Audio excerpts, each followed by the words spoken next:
Hi, folks. I am the aforementioned Linda Carson, and when I say I take interdisciplinarity seriously, I think there should be a shorter route than I took. There are easier ways to get effective as interdisciplinary practitioners and professionals than a million different degrees and trying to stitch them together yourself.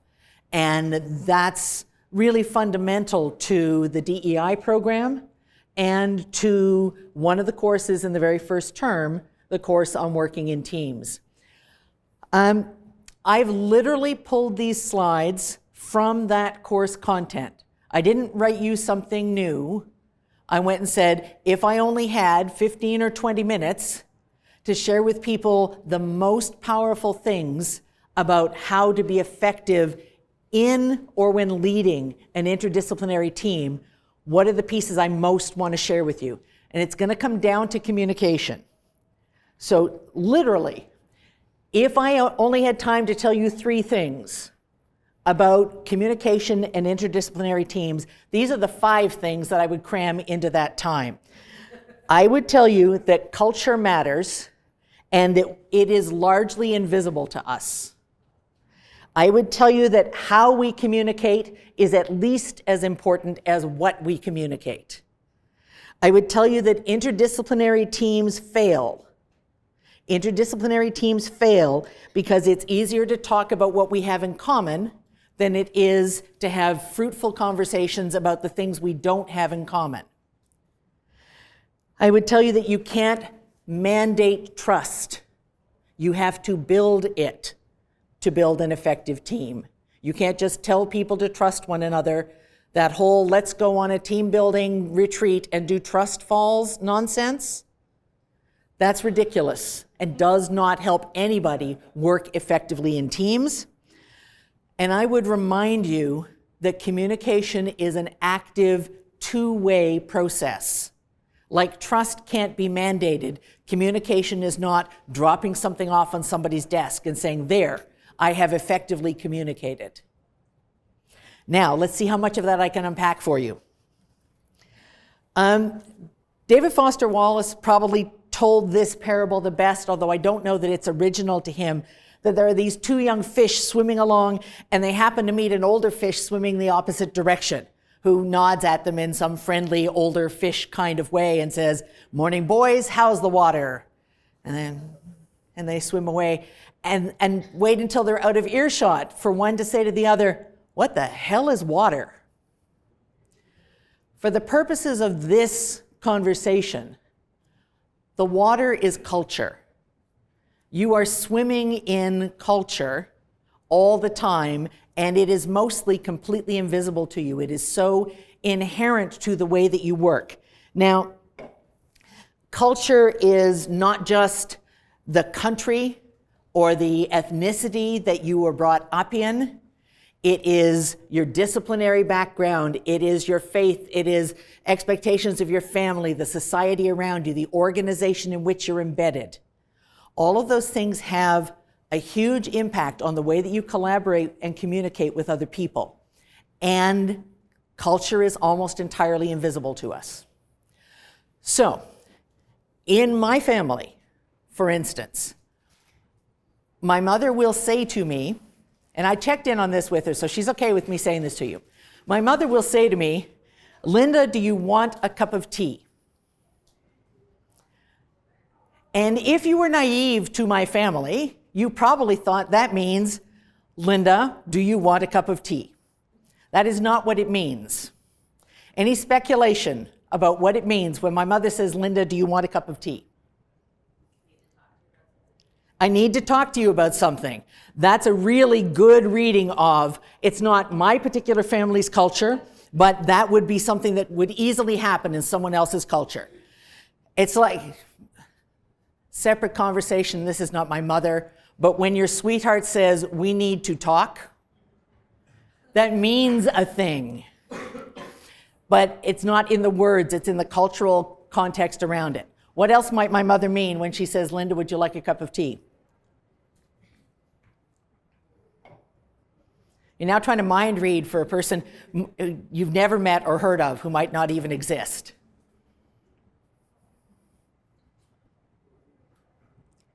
Jessica, pardon me? Calm down.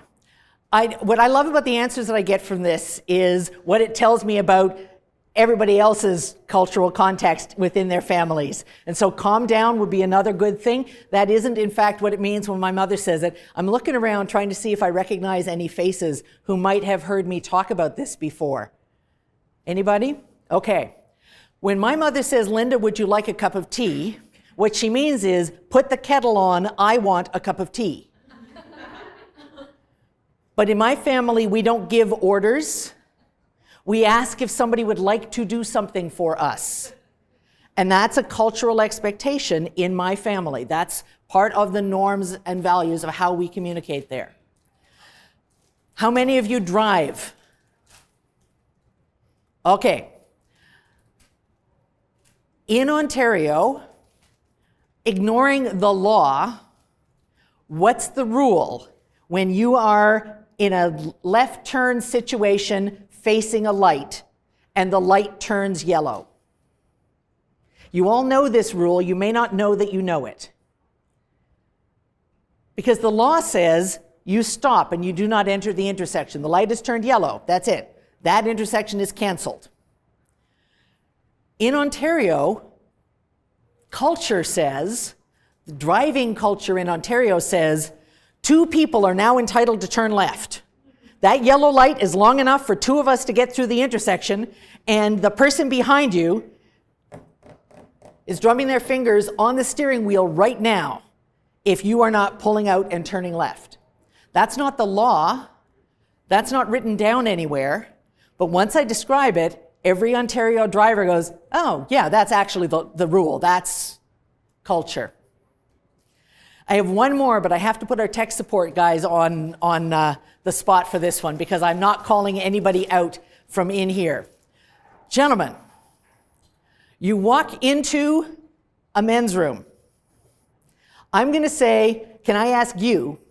He walks into the men's room. There are 3 urinals.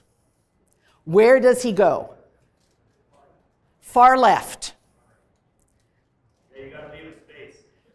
He's going to go either to the one on the left or the one on the right. He is definitely going to leave a space in the middle. Okay, my question to you. While you're there, and just everybody, just think chin up. We're not looking anywhere below the chin. While you're there, he comes in. Where does he stand? He leaves a space as well. He leaves a space and he stands at the other end. I have a follow-up question for you. What does he say to you when he comes in? Nothing. Okay. Gentlemen in the room, did they lie? No, they're telling the absolute truth, aren't they? Now watch this. Hands up everyone who has ever carried on a conversation through a closed bathroom door stall. Closed door of the stall. Have you ever talked through the door of a stall? Okay. That's culture. The men in this room just looked around at those hands aghast. They're not talking to somebody they can see standing 2 urinals away, because that's the rule. Women are talking through the stall doors to strangers. It's like they're 2 completely different rooms. That's culture. Those aren't laws, but there are norms and expectations we have that are from our experience. And if you and someone else on your team, for reasons of background, your disciplinary background, your cultural background, your family upbringing, or just where you learned to drive, if you and other people on your team have different expectations, different norms, different ways of asking for a cup of tea, you're going to have huge problems collaborating as a team, and you won't even know why it's happening. Culture has a huge impact. There's so much about this, but I'll give you one piece. If you're negotiating with Americans, getting angry improves your case, improves your position. Getting angry in a negotiation with people who are fundamentally American in culture puts you in a stronger position in terms of negotiation. Getting angry in negotiations, for the most part, with people who are Asian, with organizations who are Asian, weakens your bargaining position and you are less likely to get concessions. So take a look at the trade war that's developed between Donald Trump and China and ask yourself how that's going. And a big chunk of it is about individual personalities, but another piece of it is about their expectations and the invisible cultural dimension to that. Donald Trump believes, based on a lifetime of experience, that if he blusters angrily, other people will make concessions to him. And those actions are being interpreted completely the opposite way by China and other Asian governments and cultures.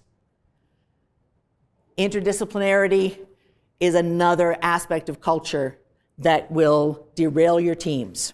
So we're going to fix that in 15 minutes or less. So communication is a transaction. It's something that goes on between people, not just dropping something off on somebody's desk. So there's a sender and a recipient. There's verbal communication and there's nonverbal communication. And this is where I start to try and build my point about how we communicate is at least as important as what we communicate. This is nonverbal as well as verbal. So I don't know the origin of this line, but it's an extremely useful demonstration of this. Depending on which word you emphasize in this sentence, it means different things. If you just have a robot voice, your Adobe Acrobat or DragonSpeak reader read this to you, you get one meaning, but you get different meanings for every person who reads it. I never said she stole all my money. Meaning number one. I never said she stole all my money. Is different from I never said she stole all my money. You're starting to hear some of the differences? Because that's different from I never said she stole all my money. You see where we're going? I never said she stole all my money. Somehow it all ended up in her wallet, but I'm not judging. Somehow it just went there. I never said she stole all my money. It's getting better. I never said she stole all my money. And of course, to finish the set, I never said she stole all my money. How we communicate is at least as much of the information in this sentence as the words in this sentence. Nonverbal dimensions of your communication are another big factor. I got to check my microphone before I do this, because if I give you this while I'm standing up here, it's a completely different thing than if I give you this. You can do this to me right now. If you slump, if you look down, we're having a different conversation. The body language determines everything. I've taught in situations where my colleagues are in the classroom, sitting in the back row, trying to just stay out of sight, but where it's really useful for them and me to know what we're all doing, they might be in the room. And what typically happens then is that they behave like they're invisible. You know, we're not really here, we're just students, we're just sitting here in the back row, pay no attention to us. But I have a full view of all their I'm not really here body language. And when you see your colleagues slump, when you see your colleagues down here with this, I had someone that I used to work with who, and I still don't know why, because I can't figure out a graceful way to ask about this, used to clutch his forehead and drop his head down onto his hand while sitting in the back row of your classes. Never came to me and said, that was an awful thing you did, but the body language I'm reading says, this is awful. Body language counts. And so one of the important things in terms of communication, especially in interdisciplinary and multicultural teams, is to make sure that your body language is consistent with what you're actually trying to communicate verbally. Because saying to somebody, you're terrific, is different from you're terrific, and is way different from you're terrific. Body language, nonverbal communication matters. Having said that that's a pitfall,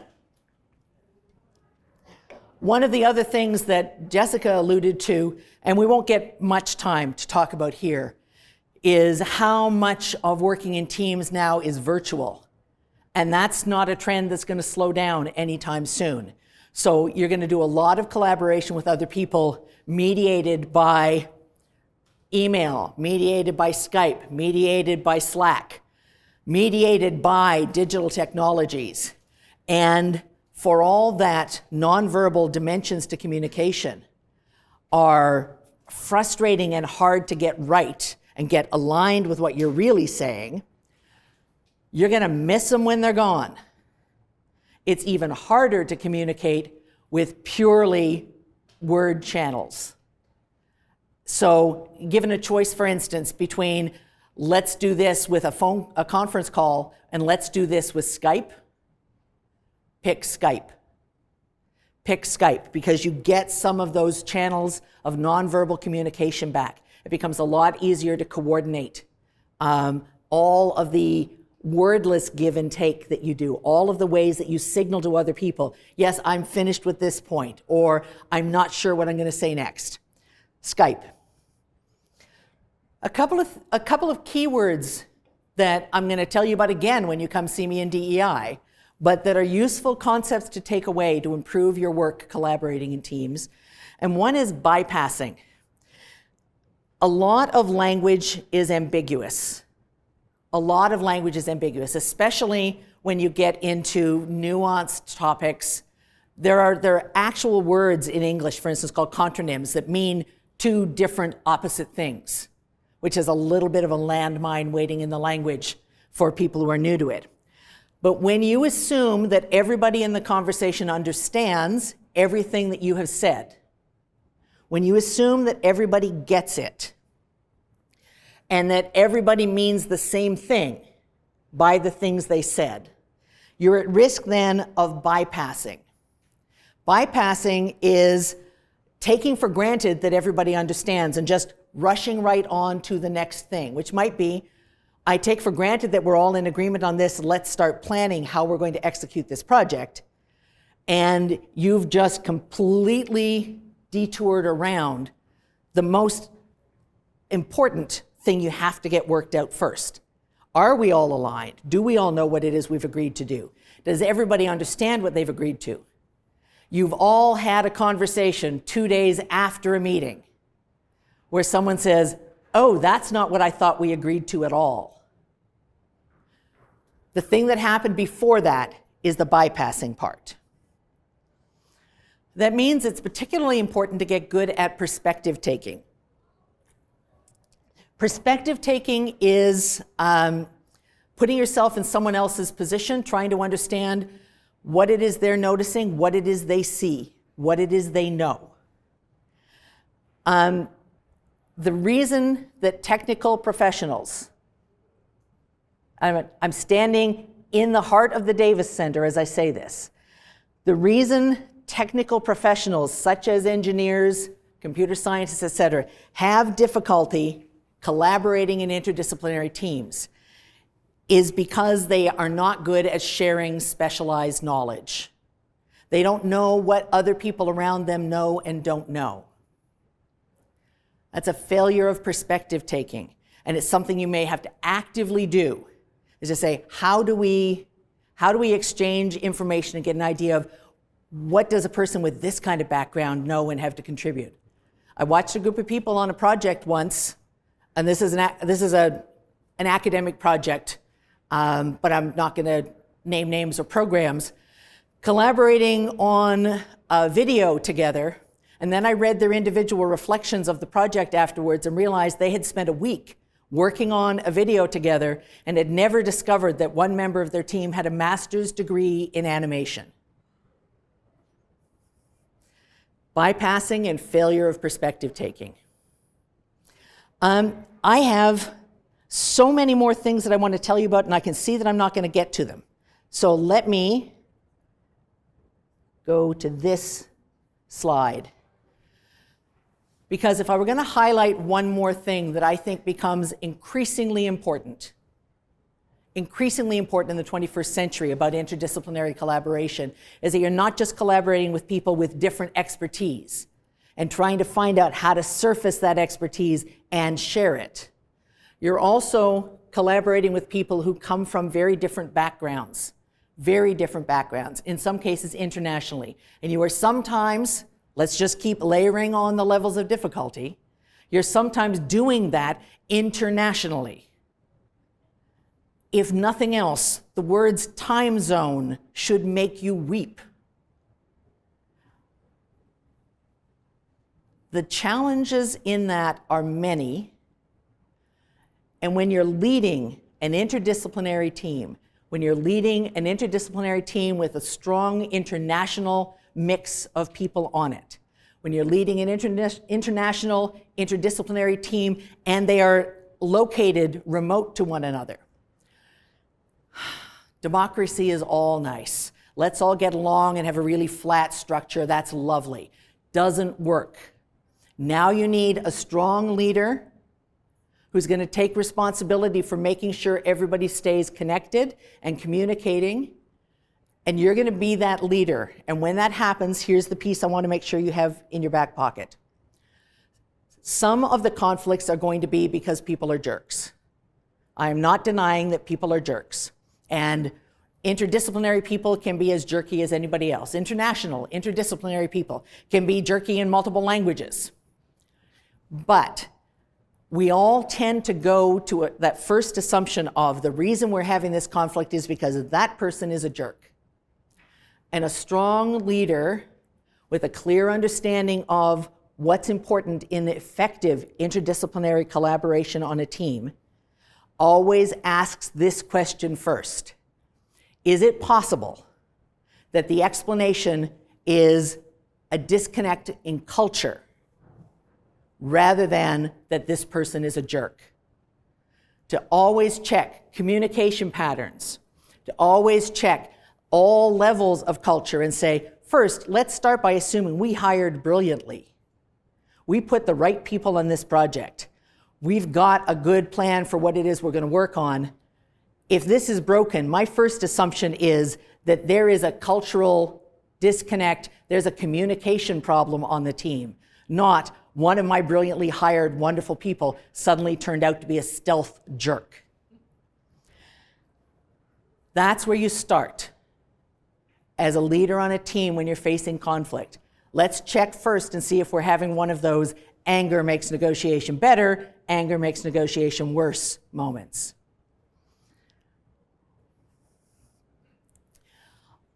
I start every lesson plan with this slide in the back of my head, and literally at the back of the deck. If I get abducted by aliens 5 minutes after we leave this room, what are the most important things I hope you remember about me after I have been transported away? Okay? Culture matters and is largely invisible to us.